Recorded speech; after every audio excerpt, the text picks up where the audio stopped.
Nüüd me liigume teise lokatsiooni, kus me võtame ette reaalsed siis tsiklid ja mõõdame ära voolutarbe. Voolutarve tähendab siis seda, et kui me jätame sõiduki seisma näiteks nädalaks, näiteks 2, näiteks 6 või nagu praegu terveks talveks, siis erinevatel tsiklitel vastavalt sellele, kas neil on peale pandud iga hetk konstantselt tarbivat lisavarustust, võivad ära tappa teie uue, hea ja kalli, minu poolest selle 700-eurise liitium-ioon-aku juba mõne kuuga. Sellepärast, et mis juhtub akuga, kui ta jääb seisma ja kui temalt kogu aeg võetakse voolu ja teda vahepeal ei laeta. Ta lihtsalt saab tühjaks.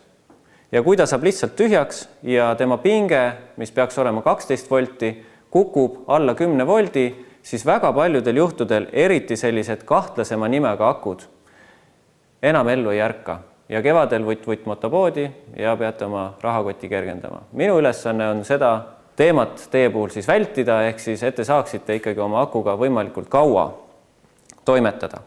Nüüd ühe asja räägin siin majas veel ära, ennem kui mul ära ununeb. Tuli see meelde mulle seoses sellega, et meil on siin majas vesipõrandaküte. Siis isegi kui te olete võtnud oma aku tsikli pealt maha, akut ei tohi kunagi hoiustada vesipõrandaküttega köetud või siis üldse põrandaküttega põranda peal. Sisuliselt te paneksite selle aku nagu praepanni peale. Vesipõrandakütte veetemperatuur väljas külmade ilmadega liigub sinna 30-40 kraadi kanti, soojade ilmadega on ta seal 25 kandis umbes. Elektripõrandakütte korral võib see olla veel hullem, teinekord olete sattunud võib-olla kuskile elektripõrandakütte peale, mis on kogemata hästi tuuaks keeratud ja teil isegi jalad hakkavad seal kõrbema. Ehk siis võib-olla on siit hästi näha, võib-olla on halvemini näha, tahan ma näidata seda nii-öelda vaakumisse tõmmanud kaart siin selle aku peal. Ehk siis kui te näete sellist vaakumisse tõmmanud põskedega akut, siis esimene asi, pange talle kohe kiiresti laadija külge, sellepärast et see on esmane märk tegelikult AGM aku puhul, kus ei ole tuulutust. Need vanakooli akud ei saa niiviisi vaakumisse minna, kui tuulutus on avatud. Aga AGM-i korral, kui nad on tõmmanud niiviisi põsed kokku, siis see tähendab seda, et siit on lähiminevikus kogu aeg energiat võetud ja siia tuleks nüüd energiat laadija abil tagasi panna. Ennem, kui see aku läheb sellisesse konditsiooni, et teda enam taastada ei saa. Nii, aga hetkel teoorias ma ilmselt ei oska väga palju teile rohkem rääkida. Läheme mõne tsikli juurde, leiame tsikli, millel on peal signa ja see minu jutumärkides kõige lemmikum signa, ehk siis kahepoolse sidega signalisatsioon, mis võtab tohutul määral voolu ja juba kuu aega tapab ära teie tsikli aku. Ja siis võtame sinna kõrvale mõne mootorratta, millel ei ole peal signalisatsiooni, mis on selline vanakooli tsikkel karpadega näiteks ja vaatame, palju see siis voolu tarbib. Ja teeme ühe väikse arvutuse ka siis seejärel. Sellepärast, et ma ennem rääkisin teile ampertundidest. 14 ampertundi. See ühik näitab amper korda tund. Voolu tugevus korda aeg. Nii et meil on tarvis korrutada läbi voolu tugevus ajaga. 24 tundi on meil ööpäevas. 30 päeva on meil tavaliselt enam-vähem keskmiselt kuuse. Nii et kui me teeme korrutustehteid, voolu tugevus korda tunnid, siis me saame tegelikult tulemuse, kui palju see aku on üldse võimeline meil jätkuvalt selle sõiduki peal seda õnnetut kahepoolse sidega signalisatsiooni vooluga varustama. Nii, nüüd me oleme siis kogunenud siia koos ühe doonoriga kenasti garaaži poole peale, näitamaks teile, mida tähendab voolutarve ja miks see aku siis ikkagi selle seismise ja talve jooksul tühjaks saab. Mul tuleb kohe meelde paar juhust nüüd sügisest, see oli umbes augusti-septembrikuu, kui tulid inimesed tagasi, kes olid kevadel umbes märtsis-aprillis ostnud meilt Juasa aku ja sisuliselt ei olnud hooaja jooksul kordagi sõitnud või kui siis 1-2 väikest sõitu teinud. Ja nüüd sügisel siis tahtsid teha testkäivituse ja panna tsikli talveunne ja paraku see aku enam ennast väga positiivsest küljest ei näidanud. Sain oma peapesu kätte. Selles mõttes peapesu, et miks ma ei ole inimestele öelnud, et kui sõidukit ei kasutata kuu või 2, siis tuleks aku lahti ühendada.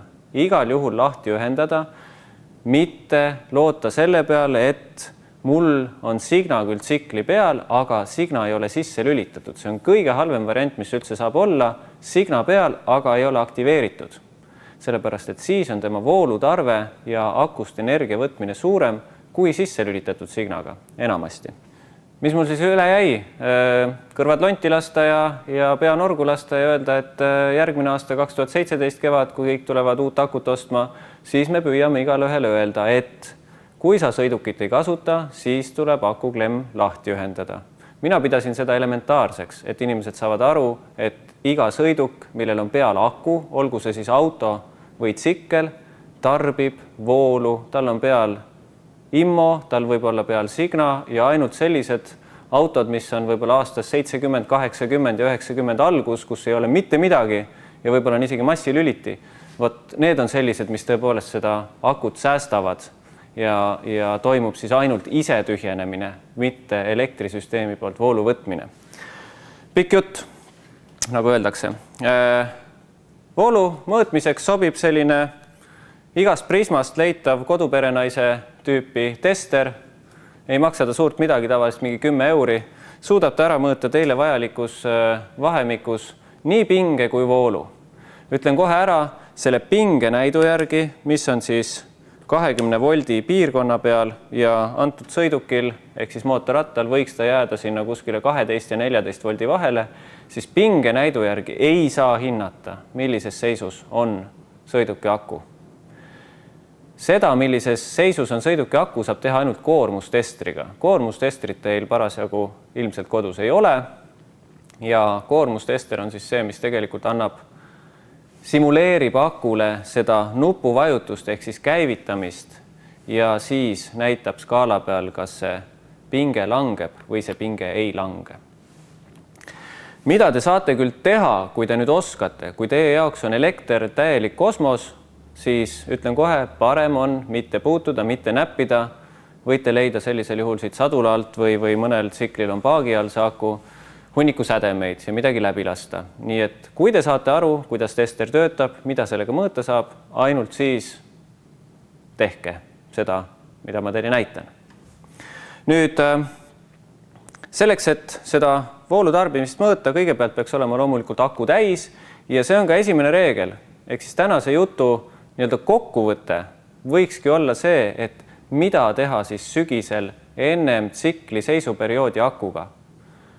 Võtta üks ots maha, soovituslikult siis miinusots näiteks, ja laadida aku ääreni täis. Kui aku on korralikult täis laetud, siis ei tee ka miinuskraadid akule mitte midagi halba.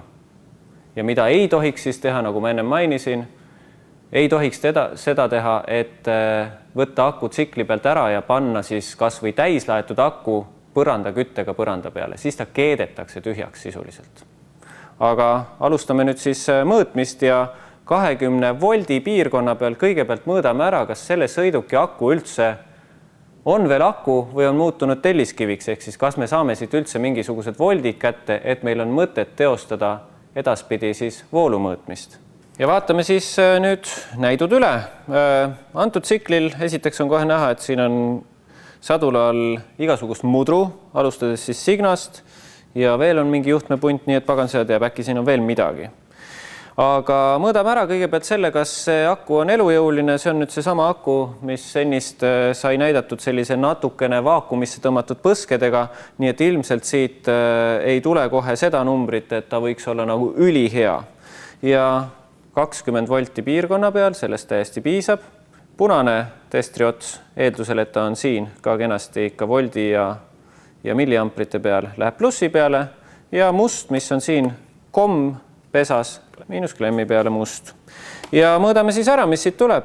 See, kumb klemm panna aku külge ennem, ei ole oluline ja voltide mõttes tuleb siit 11,92, mis nii-öelda kogemuse järgi ütleb, et seda akut võiks kohe-kohe laadida, aga samas see aku ei ole sellises konditsioonis, et ta nüüd hakkaks kohe-kohe surema.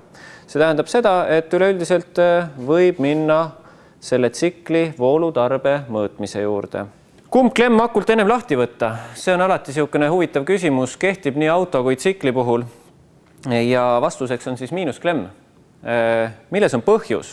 Põhjus ei ole elektronides, ütleme nii, et elektronidele, mis siin siis ringi justkui vudivad, oleks oluline kumb klemm ennem lahti võtta. Põhjus on selles, et meil on kruvikeeraja metallist varrega.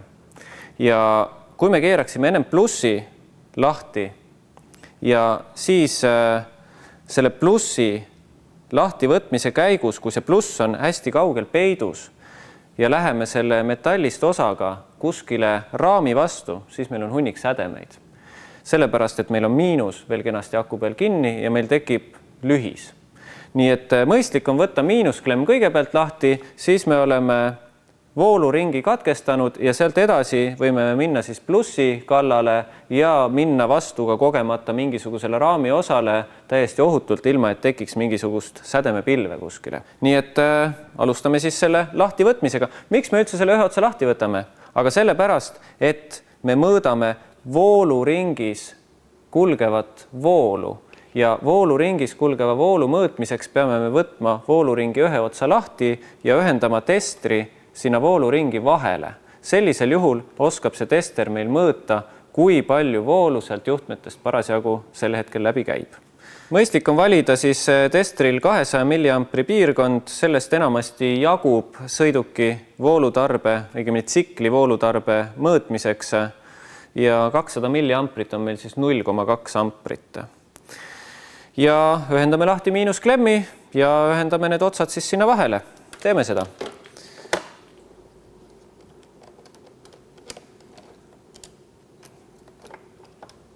Nii, miinusklemm on lahti ühendatud ja aku miinusterminal on siis siin. Tõstame selle natukene kõrvale ja paneme selle kruvikeera eest ära ja teeme mõõtmise. Nüüd arvestama peab sellega, et sõidukitel, millel on peal kas siis Signa või Immo, siis aku külge ühendamise hetkel esimesed 5–10 sekundit ei pruugi meile anda adekvaatset näitu, sellepärast et käivitatakse mingisugune funktsioon ja alles 5 või 10 sekundi pärast siis nii-öelda rahuneb maha ja muutub selliseks normaalseks voolutarbeks. Siin on nüüd niiviisi, et üldiselt ei ole vahet, kas me paneme punase või mustasi aku külge, ühel juhul me näeme lihtsalt seda voolutarvet miinusmärgiga, teisel juhul me näeme plussmärgiga, absoluutväärtus on ikka sama ja järelduse me saame ikka teha. Paneme ühe otsa aku külge, teise otsa siia terminali külge. Nii, ja vaatame siis näitu. Hetkel on käimas see sama 5 või 10 sekundit mingisugust käivitumist, nii et ma loodan siit näha kohe reaalset voolunäitu, mis siia võiks tekkida. Tekib ka? Loodetavasti tekib. Antud hetkel ma ütleks, et suhteliselt suur oli see voolutarve, nii et võttis ta nüüd aega 10 või 12 sekundit. Nüüd on meil näha siis vool, mis kulgeb läbi testri ja kui seda testrit siin vahel ei oleks, siis see ongi seesama näite, millise suurusega voolu kogu aeg nüüd akust võetakse. Ja kui te seda numbrit nüüd vaatate, siis selle suurusjärk on umbes 50 milliamprit. Ta kõigub natukene, ilmselt see, mis siin tarbib, natukene on Immo, mis tarbib seda voolu. Ja kindlasti suur osa sellest tarbimisest on minu jaoks siis lemmik signalisatsioon jutumärkides ehk siis kahepoolse sidega signalisatsioone, mille üks funktsioonidest teatavasti on ka see, et ta saadab välja nii-öelda teate sellele puldile, ehk siis tema voolutarve on küllaltki suur ja kõik, kellel on sellise puldiga signalisatsioonid, peavad arvestama sellega, et kui see tsikkel jääb vähemalt kuuks ajaks seisma, siis kehvema kvaliteediga toodang on 6 aja pärast surnud. Pean silmas siis akut. Teeme arvutuse ja proovime selle arvutuse teha enam-vähem siis peast 50 milliamprit 1 tund, võtame siis 10 tundi, see tähendab juba 500 milliamprit, see tähendab pool amper tundi. Kui me võtame selle 20 tundi, mis on enam-vähem siis ööpäev, ärme hakka siin peast täpselt arvutama, siis 1 ampertund tarbitakse voolu ära ööpäevaga. See tähendab seda, et kui siin on 9 ampertunnine aku peal, siis 10 päeva ja see aku on surnud. Päris drastiline. Me kunagi mõõtsime ühel uuel BMW-l, mis oli ka tehase signalisatsiooniga varustatud ja otse salongist välja veerenud ja isegi teoreetiline arvutus ei lubanud üle 3 nädala seda sõidukit hoida siis tavalises režiimis, ilma et see aku oleks ära surnud. Nii et sellised üsna drastilised näited.